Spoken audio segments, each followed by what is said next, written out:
All right, the summer movie season has so far been dominated by superheroes, giant robots, and minions. But now comes Dunkirk, a true World War II story that's not even about a battle, it's about an evacuation. We spoke to the stars about making the epic. There are 400,000 men on this beach.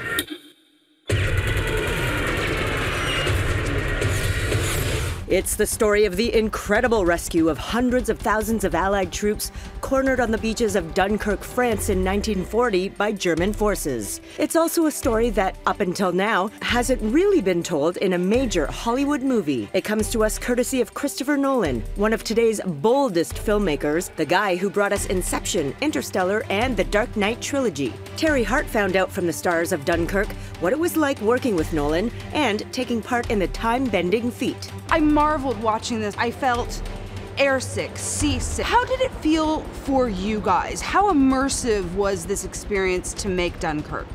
Yeah, it was very immersive. If you're lucky enough to be in a Chris Nolan film, that's something you'll be guaranteed to experience. I refer to the film as an intimate epic.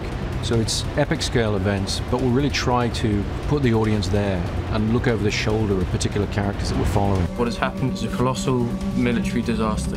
There were 400,000 people involved in these events, so you could never hope to encompass all of their stories. And so it's really a question of choosing a protagonist or a series of protagonists, one on the beach, one on a boat coming over to help with the evacuation, and one in the air flying above the events. One of the things that I love so much about it doesn't have a single protagonist. I think that what he's done so well is show that war is about the unit and the group. Absolutely, yeah, that's exactly what it does. Like, it just flits about from one to another. Yeah. And I think that's important.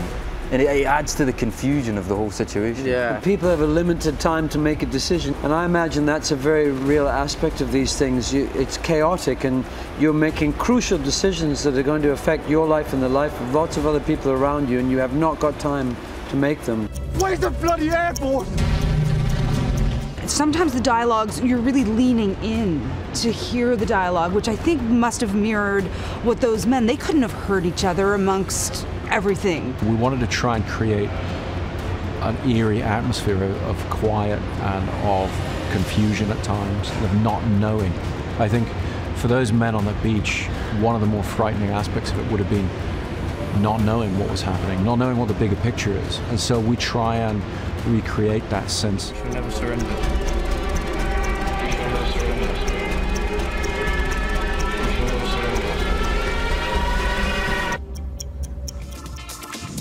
Wow, Dunkirk hits theaters next Friday when we'll hear from its star Harry Styles about making his film debut.